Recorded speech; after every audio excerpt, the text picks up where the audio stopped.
everyone likes to talk about the joining of two families. Yes. When marriage happens. Yes. What is this? Is this a thing? Do Christians have to talk to the other family? Like, okay. Is this like important? Right. Okay, well, what's the deal? Okay, all right. So actually in Scripture, what's interesting is that when we first, come to this understanding of husbands and wives. Yeah, is this biblical? Right. Is this from the Bible? So Genesis 2. Okay. So very beginning, right? Genesis 2, verse 24. They didn't have families. This is, all right, hold on. This is why a man leaves his father and mother and bonds with his wife, and they become one flesh. So it actually talks about a man leaving the household of his father and mother and then establishing his own household with his wife, and then they become one flesh. Okay. And so I think two things are happening here. So number one, you do have the leaving, both husband and wife, right? Leaving homes, coming together, and they're starting their own family. Okay. Mm-hmm. They're starting their own unit, and they're actually autonomous of the other two families that they're coming from, in the sense that now the other is viewed as the priority. Okay. So in other words, what I'm saying is so my wife now is a priority over even my own mom and dad. Okay. It doesn't mean I don't care for them. It doesn't mean that I don't love them. It doesn't, right? You do all of those things. Okay. Still, but what it means is that we have to now navigate our life as family and make decisions in the best interest of the two of us and our children, not just doing that on the basis of what we think is best for, or what is preferable for the in-laws. Okay. Do your children are more better than your parents? Are they more important than my parents? I believe they have a higher priority. Yes. Okay. Because it's our responsibility as mom and dad to raise those children. And so they do have a higher priority. Now, to be clear, I want to make sure we're clear with this. Scripture is also clear that when you have a widow or widower, so one of your parents, when they're older, or even maybe the spouse passes away at a younger age, but they become a widower, that there is a responsibility of the children to care for that widow or widower. So so there is a responsibility in that sense. Is that law, or is that New Testament have to do it now times? Okay. Well, all right. We won't get into all the difference between this, but it's New Testament. Okay. Okay. So actually, let me just go to 1 Timothy chapter 5. And so it says this in 1 Timothy 5, verse 3, support widows who are genuinely in need. But if any widow has children or grandchildren, let them learn to practice godliness toward their own family first, and to repay their parents, for this pleases God. Okay. And so there is a call for families, obviously, to care for their parents. If one of them has passed and they need care, then we have a responsibility to do that. Or even in our case, I just mentioned at the top of the episode, we're bringing my wife's parents in to live with us. We're doing that as a sense of they need help caring, to be cared for. And so we're going to bring them in to live with us, and, happy to do that.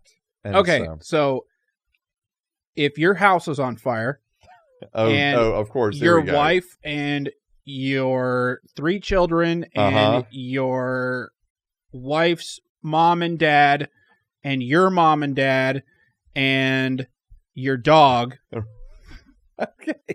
and your cat, right, and me, we're all in the same we're all in the house. Okay. Who would you say first? My wife. Okay, number 2. And that's crazy. I just said my wife that quick. She'd kill me, actually, for not getting one of the kids. Well, then you'd die. What do you mean? Oh, yeah, because she'd kill me? Yeah. Yeah. And then no one else would get saved. Yeah, but I think if I said my wife, and I do think that, but that's what my gut reaction obviously was that. But I do wonder, just because we were talking about marriage, I wonder if that was the forefront of my head. I do wonder if I would actually, and this sounds crazy. I wonder if I would actually go to my daughter first. Okay, so over my sons. So she's number 2? I guess so. Okay, now pick a son for number 3. I ain't doing that, bro. You ain't getting me on that one. I ain't going there. Just say the closer one. Whoever's closest. Yeah. No, I think at this juncture I can grab a couple of kids simultaneously. Okay, you got all the kids out. All the kids are out. Now, are you saving your parents first or her parents first? Oh, man. I have no idea, Nate, what I would do. Or the dog. At that juncture. Okay, dog is last. Like, let's be very clear. Okay.